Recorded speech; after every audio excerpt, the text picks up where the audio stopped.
에베소서 1장 3절부터 6절 말씀으로 하나님의 영광을 찬미하는 인생이라는 제목으로 하나님 말씀 증거하겠습니다. 하나님의 영광을 찬미하는 인생. 많은 그리스도인들이 내가 무엇인가를 해서 하나님께 영광을 돌린다고 생각하고 있습니다. 그래서 스포츠나 올림픽이나 이렇게 연예인들 이렇게 보면 대상을 받고 하나님께 영광을 돌립니다. 이런 사람 많이 봤어요. 그것도 하나님의 영광 돌리는 거죠. 그러나 그것만이 하나님께 영광 돌리는 것인가를 생각해 보게 됩니다. 내가 무엇인가를 열심히 노력해서 성공해서 대상을 받아서 하나님께 영광 돌립니다. 그러면 하나님 영광 받아주는 건가? 물론 받아주죠. 근데 우리의 생각 속에 그런 개념이 있어요. 나는 그럼 평생 하나님 한 번도 영광 못 돌리겠네? 그런 생각을 가져. 난 대상도 못 받고 올림픽도 안 나가고 성공한 것도 없고. 그러나 그렇지 않습니다. 그렇게 생각하는 이 성경이 있는데 고린도서 10장 31절입니다. 그런즉 너희가 먹든지 마시든지 무엇을 하든지 다 하나님의 영광을 위하여 하라. 하나님의 영광을 하는, 내가 스포츠를 하는 이유도, 직업을 갖는 이유도, 내가 가정사를 돌보는 이유도, 직업을 가지는 이유도 하나님의 영광을 위해서 해야 돼.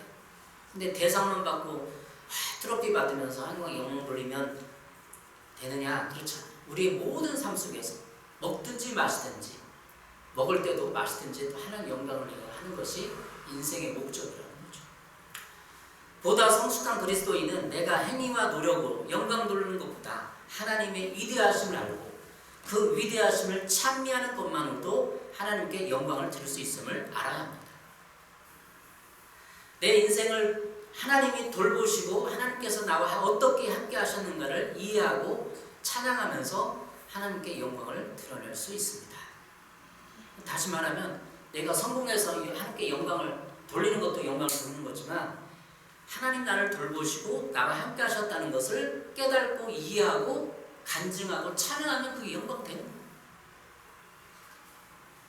우리의 인생 목적이 내가 하나님을 내 열심과 행위로 드러나기보다 먼저 하나님의 영광을 알고 이해하는 거예요. 그리고 하나님 때문에 깊이 내 인생을 누리는 삶을 살기 시작하면 하나님께 영광 돌려요. 우리가 그리스도인으로서 삶을 누리고 있습니까?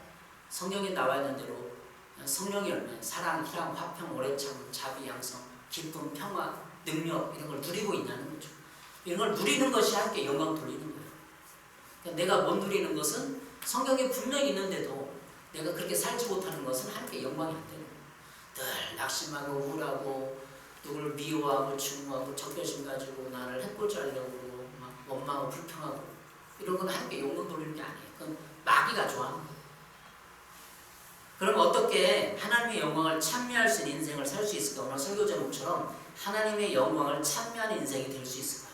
어떻게 할 수 있을까? 오늘 성경에 나와 있습니다. 세 가지로 찾아보게 되는데 첫 번째입니다. 내가 신령한 복을 받은 것을 알아야 합니다. 에베소서 1장 3절 이렇게 말하고 있습니다. 찬송하노로다. 하나님 곧 우리 주 예수 그리스도의 아버지께서 그리스도 안에서 하늘에 속한 모든 신령한 복을 우리에게 주시되, 신령한 복을 이미 우리에게 주셨어요. 에베소 1장 3절에 하면 신령한 복을 우리에게 주셨어요. 받았잖아요. 이 신령한 복이라는 뜻은 영어 성경에 보면 spiritual blessing, 영적인 복이, 그러니까 영적인 복을 다 받았어요. 신령한 복은 영적인 복을 말하는 것입니다. 그럼 신령한 복, 영적인 복을 다 받았어요. 우리가. 그래서 내가 받았던 것을 내 인생에 체험하고 깨닫고 이해하면 함께 영광 돌릴 수 있는 찬미의 삶을 살 수 있게 된다는 거죠.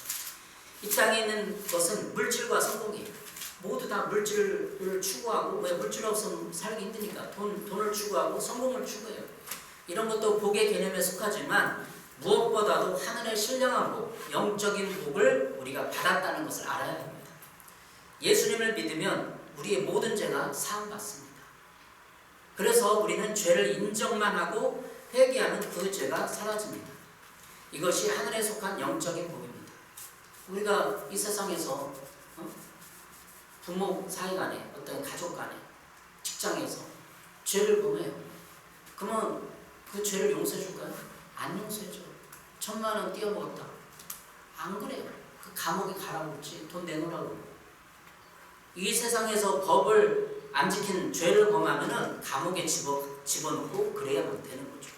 근데 하나님께 우리의 마음이 품은 죄, 물론 이 세상에서 우리가 죄를 범하면 법법하면 감옥에 가고 교도소에 가고 이런 일도 하지만 그 이전에 내 마음속에 하나님의 인정하고 예수 그리스도를 구주로 인정하면 내가 그 죄가 없어지는, 영적인 세계에서 없어진다. 물질적인 세계는 감옥에 가서 5년이고 10년이고 살아야 되죠. 그러나 그 이전에 영적으로는 없어진다. 죄가 쌓이면 그 죄의 결과로 인해 죽음과 질병 그리고 저주가 옵니다. 죄가 많이 쌓이면 인생이 잘 안 풀려요. 그러니까 우리 그리스도인은 이 죄 문제를 교회 와서 하나님 아버지, 내가 그런 죄를 저질렀습니다. 통회하고 자복하고 울고 인정하면 그냥 없어지는 거예요. 이게 영적인 복 아닙니까? 세상의 복은, 세상은 감옥에 가서 5년형을 살아야 되죠. 그것이 가장 큰 복이에요. 우리가 고백만 하고 인정만 하면 없어지는 게 그게 복이에요. 그것이 그 가장 큰 복입니다. 그러면 우리는 죽음을 이기고 다시 사는 부활의 기쁨을 맛보기 때문에 이것이 가장 신령한 복이 됩니다. 그 죄를 해결하지 못한 사람 죽어도 다시 살긴 사는데 지옥으로 갈 수가 없는 영원한 형벌을 받게 되는 거죠. 창세기 12장 1절 2절에 이렇게 말하고 있습니다. 여호와께서 아브라함에게 이르시되 너는 너의 고향과 친척과 아버지의 집을 떠나 내가 내게 보여줄 땅으로 가라. 내가 너로 큰 민족을 이루고 내게 복을 주어 내 이름을 창대하게 하리니 너는 복이 될지라. 하나님이 아브라함에게 한 말이에요. 아브라함을 부를 때 너를 큰 민족을 이루고 복을 주겠다. 너는 복의 근원이 된다. 이 말이에요. 이 복은 물질적인 복을 포함하고 영적인 복을 말하는 거예요. 아브라함, 이스라엘 민족이 아브라함 자손들 아니에요. 그 자손들이 예수 그리스도를 이 땅에 오게 하는, 그래서 구속의 주인공이 되고 그들로 말미암아 우리가 구원을 받았잖아요. 영적인 복을 받았잖아요. 그것이 신령한 복, 영적인 복을 받는 거예요. 하나님이 여러분 불렀어요. 그럼 여러분을 통해서 아브라함처럼 물질적인 복뿐만 아니라 영적인 복을까지 나눠주는 거예요. 내가 복음을 증거하고 그들이 예수를 믿으면 죄사한 복을 받고 여러분을 통해서 모든 사람들이 가족이 구원을 받고 신령한 복을 받게 되는 거죠. 그래서 우리는 아버지이신 하나님을 찬양해야 합니다. 신령한 복을 이미 나에게 주신 것을 인식하고 하나님을 찬양해야 합니다. 아, 복을 주셨구나. 하나님께서는 신령한 복을 이미 우리에게 주셨습니다. 그것을 받은 자는 마땅히 감사드리고 하나님을 찬미해야 합니다. 그래서 주일날 예배드리는 이유는 내가 구원받았음을 인정하고 그 구원의 기쁨과 감격을 감사하면서 나오는 그 자세, 그런 자세로 예배드리기를 원하는 거예요. 그래야 하나님이 우리 영광스러움을 드러내는 찬미의 삶을 살게 된다는 것이죠. 유기선 목사님을 주중에 설교를 들었습니다. 유기선 목사님이 재정에 대해서, 돈에 대해서 설교하던데 많은 유익을 얻었고, 그래서 한 가지 이제 간증하는 걸 들었는데, 유기선 목사님 그 교회 부목사님이 간증한 거를 그분 전해준 거예요. 근데 이제 부목사님이었는데 부부간에 그렇게 갈등이 심하고 싸웠대요.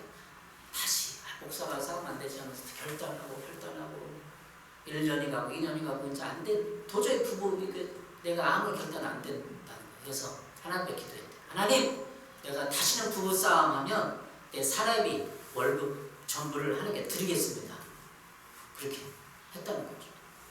그래가지고 안 싸우려고, 진짜 도저히 안 싸우려고 참고 했는데도 어느 날 다투게 됐다는 거죠. 큰일 났네. 내가 어떻게 정신을 번쩍 들고 하나님 반 약속이 있어서 사람이 달을 한 달분을 다 하나님께 드리기로 약속했으니까 이제 현실이 아니에요. 이거 진짜 기도가 아니고 유기성 목사님 설교나 이런 간증은 실질적인 간증만이에요.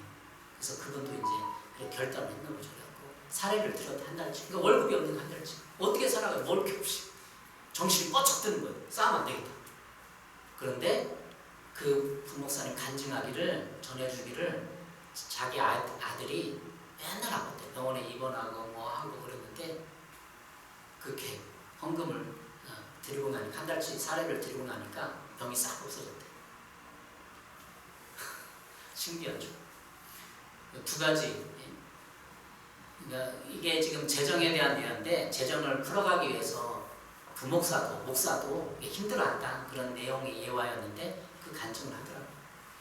어쨌든 유기성 목사님, 부목사님 중에 그런 간증을 들어본 거 있어. 하나님께 드리면 꼭 드려야 된다는 건 아니지만 그렇게 문제를 함께 해결하려고 발버둥 치고 몸부림쳤다 이런 이 간증을 들어봤습니다. 여러분 어떠세요? 우리의 신령한 복은 꼭 돈뿐만 아니라 자녀가 병이 없는 것도 복이잖아요. 그리고 부부싸움 안 하는 것도 복이잖아요.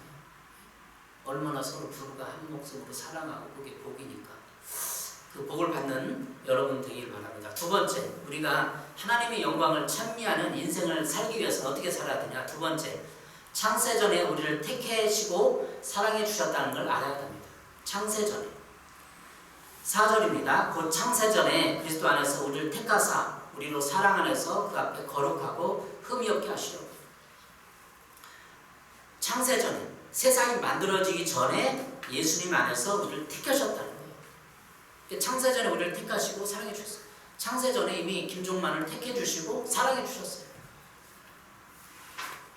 4절에서는 두 가지 사실을 말해주고 있습니다.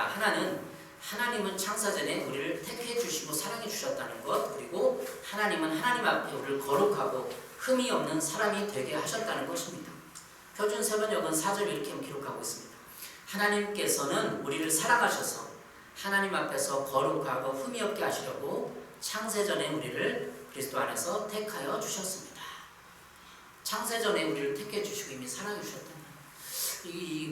이걸 아침에 묵상하면서 그렇구나. 내가 이미 하나님이 창세전에 하나님이 작정하시고 나를 사랑해 주시고 결단했구나. 이미 나를 예비해 주셨고 내 인생을 섭리할 것을 작정하셨구나. 이런 느낌을 받았어요. 아침에 말씀 묵상하다가. 그러니까 내가 지금 이 땅에 태어나서 사랑받는 이게 아니라 이미 예수님이 창세전에 나를 사랑해 줄 것을 결단하고 돌봐주셔 결단하고 요명조명 내 인생을 섭리할 것을 작정했다. 깨달으니까 너무 감사하더라고요. 우리 아까 찬양 부른 것 중에 당신은 사랑을 받기에 태어난 사람이 있어요. 당신은 사랑을 받기에 태어난 사람, 당신의 삶 속에서 그 사랑을 받고 있죠. 태초부터 시작된 하나님의 사랑은 우리의 만남을 통해 열매를 맺고 당신이 이 세상에 존재함으로 인해 우리에게 얼마나 큰 기쁨이 되는지, 당신이 이 세상에 존재함으로 하나님과 사랑 앞에 얼마나 큰 기쁨이 되는지 모릅니다. 그걸 깨달아져요. 전 느낌이 조금 받았어요. 필링을 말씀 묵상하다가 내가 이 땅에 태어나고 이 존재함으로 말미 하나님의 사랑을 받게 됐어요. 내가 아이를 기르고 사랑해 보니까 그 느낌을 알겠더라고요.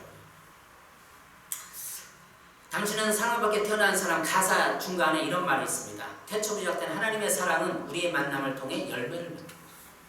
그러니까 만남을 통해 열매를 맺는 거예요. 하나님을 만나고 사람을 만나야 하는 것이죠. 사랑은 어떻게 드러나요? 만나는 여러분 부부간의 만남. 지지직 볶고 싸우는데 뭐가 사랑이 있어요? 그런데 그렇지 않아요. 지지직 볶고 부부싸움 해보면 더 사랑이 깊어집니다. 4절에 말하면 이렇게 된 거죠. 우리는 우리로 사랑해서 그 앞에 거룩하고 흠이 없게 하시려고. 왜 그런 부부를 붙였습니까? 그런 사람을 직장에 붙였습니까? 거룩하고 흠이 없게 하시려고 그 사람을 붙인 거예요. 사람을 만나면 나의 단점과 잘못들이 드러납니다. 그리고 다른 사람들의 잘못을 보게 됩니다. 그때 우리는 비난하게 되는데 이것이 죄를 해결하는 방법이 아닙니다. 우리의 죄는 내가 예수님을 만나서 하나님의 사랑을 받아들이고 그 앞에 사람, 내 가족, 그리고 사람들 있는 모습 그대로 받아들이고 용서할 때, 품을 때 생기는 것입니다. 그러니까 부부도 나랑 다른 사람이 만났어요. 도저히 함께할 수 없는 성격도 다르고 그런 만났어요. 그러면 내가 그 사람을 용서하고 이해하고 품을 때 사랑이 싹 터지는 거예요. 그냥 남녀가 에로스 사랑으로 만나서 너무 이쁘고 잘 맞춰주니까 행복할 거니까 만나서 그거는 에로스 사랑이죠. 여기서는 앞에 사랑, 하나님의 사랑, 무조건적인 사랑. 나랑 다른 사람을 내가 이해하고 용서하고 그럴 때 무조건 사랑이 훈련되어지고 싹 트는 거지. 나한테 잘 맞춰, 나를 존경해, 사랑해. 그 사랑은 에로스적인 사랑이지. 나한테 잘해주니까 내가 사랑하는 거야. 나한테 못 쳐줘도 내가 당신을 사랑할 거야. 그게 아가페 사랑인 거죠. 다른 사람의 잘못과 나의 잘못을 보고 우리는 절망할 수밖에 없습니다. 결혼 생활 해보면 다 아실 거예요. 그리고 우리는 복수심과 미움을 품을 수밖에 없는 연약한 인간들입니다. 그때 사람을 통해 받은 상처를 하나님께 고백하고 우리는 우리의 만남을 통해 열매를 맺게 되는 것입니다. 아까 당신은 사랑받기에 태어난 사람 가사처럼 우리의 만남을 통해 열매를 맺고 만남, 부부간의 모든 만남, 하나님과 만남을 통해 열매를 맺는 거. 열매가 뭐예요? 내가 사랑할 수 없는 사람까지도 사랑하는 것. 이게 열매예요. 이게 부부싸움 잘하는 사람, 많이 하는 사람은 더 열매를 많이 맺을 수 있어요. 끝까지 사랑할 거예요. 결단하면 더 사랑하는 거예요. 그게 사랑의 열매가 맺히는 거죠. 그때 그 사람을 통해 상처를 무조건 하나님께 고백하고 하나님을 만나야 돼. 그래야 내가 그 사람을 용서하고 품을 수 있는 사랑이 싹 트는 것입니다. 지금 오늘 에베소서 1장 4절에 얘기하고 있죠. 우리로 그 사랑 안에서 거룩하고 흠이 없게 하시려고 우리를 불러주신 거예요. 이 땅에 보낸 거예요. 거룩하고 흠이 없. 내가 사람을 만나는 나를 자꾸 해보자고 비난하는 사람을 어떻게 복수심이 올라오잖아. 미움이 올라오잖아. 그때 아니야. 내가 예수님의 사랑으로 사랑해야지. 그러면 내 안에 거룩하고 흠이 없는 사람이 되는 거야. 내가 이렇게 다시 인생이 빚어지는 거야. 그냥 육신의 정욕은 안 된다. 이혼해. 안 돼. 나 이렇잖아. 인간은 연약한 누구나 다 그래. 아유 부목사님도 저기 부부싸움을 했다는데 다 마찬가지야. 죄성을 인간은 다 마찬가지야. 누가 나를 비난하고 정죄하고 해코지하고 괴롭히면 복수심 올라오고 미워지는 거예요. 그 인간 연약함인데 근데 하나님이 이 땅에 우리를 왜 보내냐? 거룩하고 흠이 없게 하려고 보낸 거예요. 그럼 그런 사람 붙여갖고 내가 용서하고 더 사랑하려고 노력하면서 내 안에 아가페 사랑이 싹 트는 거예요. 그래서 하나님의 신의 성품, 하나님의 마음을 닮아가게 되는 거죠. 그래서 교제도 중요해요. 이번 주에 우리 목사님 부부와 함께 교제했는데 그분이 코로나 지원금을 못 받았다고. 아니 코로나 지원금 아니라 격리했는데 못 받아가지고 우리가 정보를 주고 우리도 또 자녀 교육에 대해서 여러 가지 피드백을 받고 만남이 중요해요. 그러니까 부부간에 예를 들었지만 우리 어떤 직장이나 모든 대인관계가 중요한데 만나면 어떻게 해야 되느냐? 열린 마음으로 만나야 돼. 열린 마음. 그리고 겸손한 마음. 열린 마음은 뭐냐면 마음을 열고 마음을 나누고자 하는 마음. 내 마음 꼭 숨기고 부끄럽고 이런 거는 숨기고 안 알려주고 네만 부끄러운 거 있다면 정죄하고 비난하면 안 되고 나도 연약해. 나도 주인이야. 너도 주인이지. 우리 그리스도 안에서 다 연약함 인정하고 용서하고 도와주자. 이게 열린 마음 아니겠어요? 나는 없는 것처럼 저 사람 저 부끄러운 거 있고 막 욕하고 그러면 안 되고 열린 마음. 두 번째는 겸손한 마음. 겸손한 마음 배우고자 하는 마음. 배우죠. 어떤 사람들 우리 아들한테 배우고 경리한테 배우고 누구한테 배우고 그렇구나. 감동하고 배우고 열린 마음과 겸손한 마음을 가지고 열매를 맺게 돼요. 어떤 만남을 통해서도 우리 개척교회지만 작은 교회지만 어떤 사람이든 내가 배우려고 하고 그 사람도 나를 배우려고 하고 진리를 배우려고 하고 그럼 하나가 되는 거예요.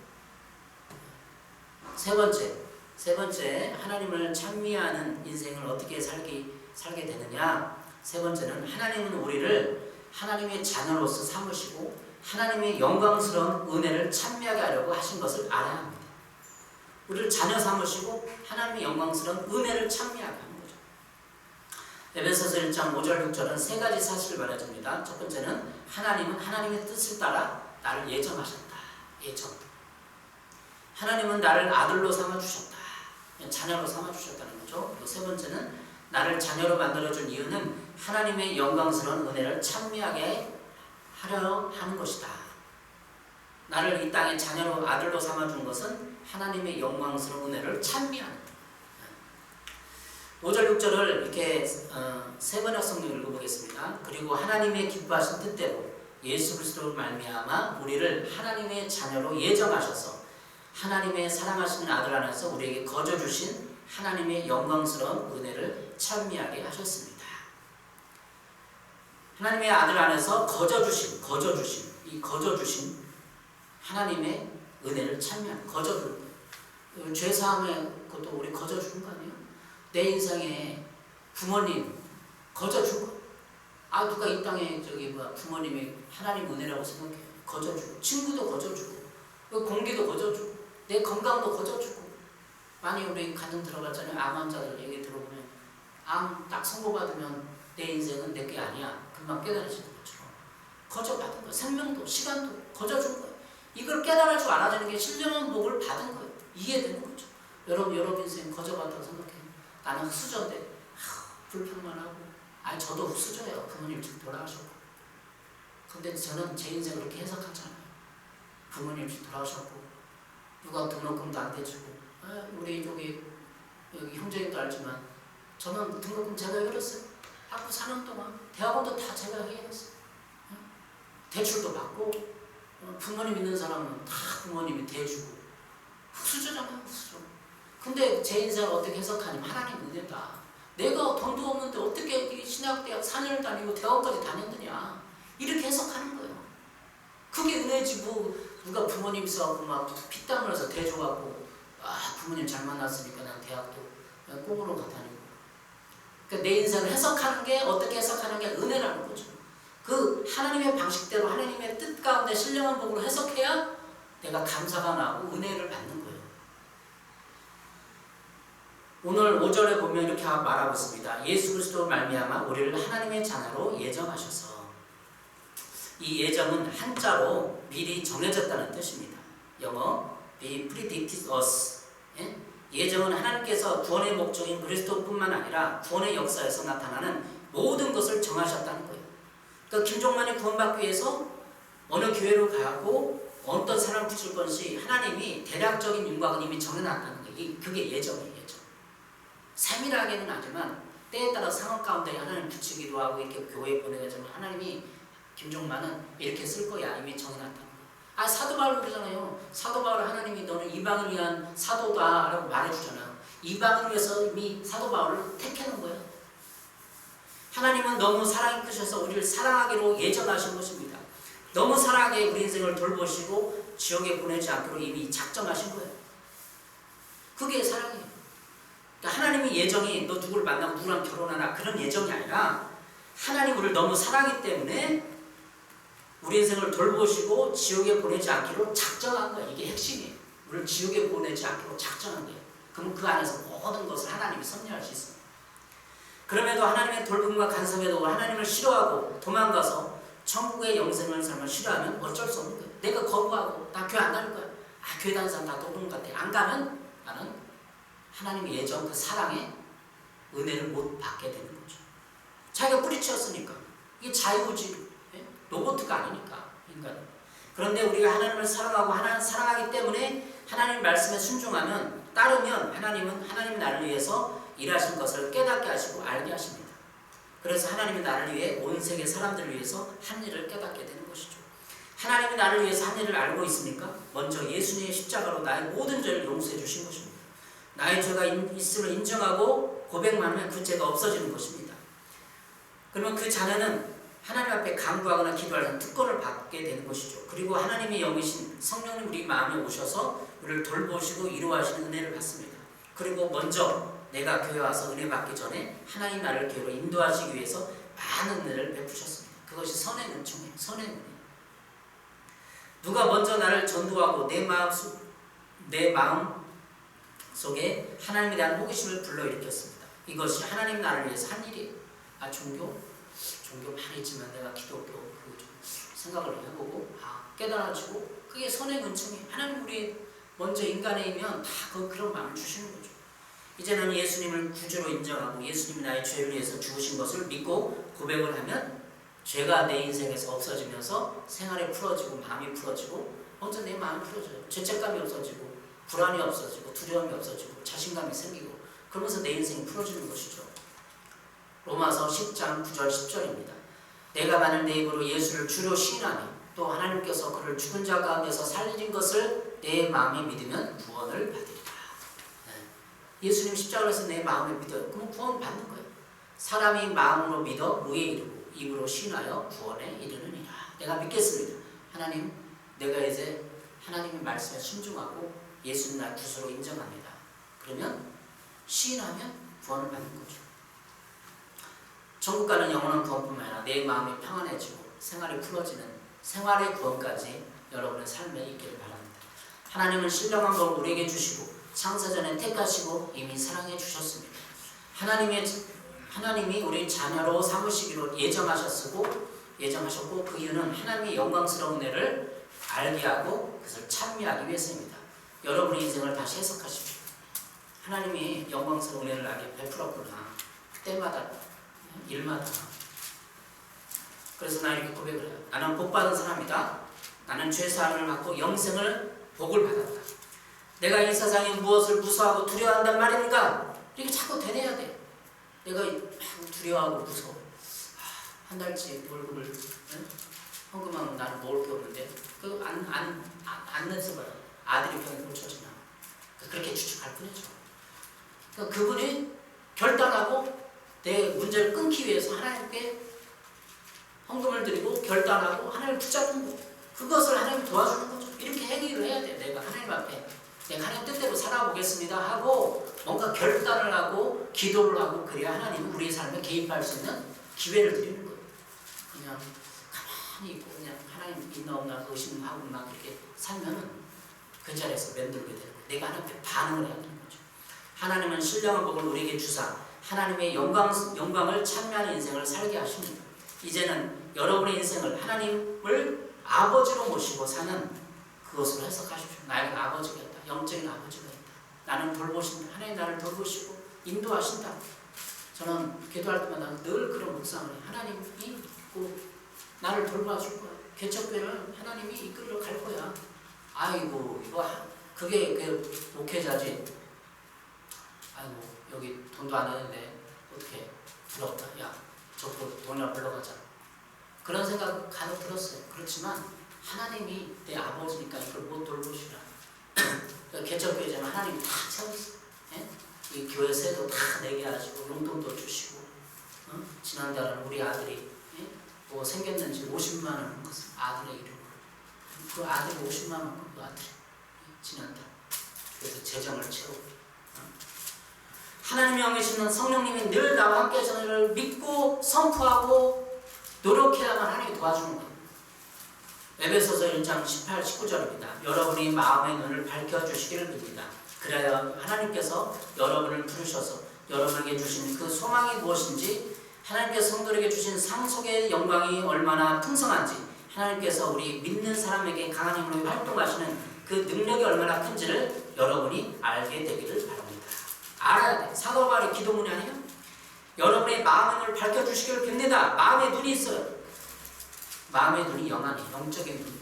이 세상의 육신의 눈으로 사람을 판단하면 그 사람 있고 없고 이것만 하는데 마음의 눈을 밝혀주시길 바랍니다. 그러면 여러분 안에 자신감, 능력, 담대함이 나타나요. 지난주 설교에도 약간 얘기했지만 우리가 제사를 받고 하나님 뜻대로 살아면 내 마음에 자신감이 생겨요. 자신감. 그리고 능력이 생겨요. 담대함이 생겨요. 성령으로 인치심을 받은 사람에게는 마음의 눈을 열어서 영적인 것을 보고 깨닫게 만들어 주셔서 우리는 그러한 삶을 살 수 있게 되는 거죠. 여러분에게 마음의 눈을 밝혀주셔서 신령한 복을 인정하고 깨닫는 그런 주의 자녀들 되시기를 바랍니다. 기도하겠습니다. 하나님 아버지 감사합니다. 이렇게 하나님 앞에 예배드리며 신령한 복을 우리가 계산해 보았습니다. 우리가 받은 인생의 복을 감사하고 인정하고 원망하고 불평하지 않고 갈 수 있도록 지켜주시옵소서. 우리 교회 풍성하게 하시고 많은 사람들에게 복음을 전극해 도와주셔서 구원의 방주로 삼아주시고 중보 기도집으로 부천 기도집으로 우뚝 세워주시옵소서.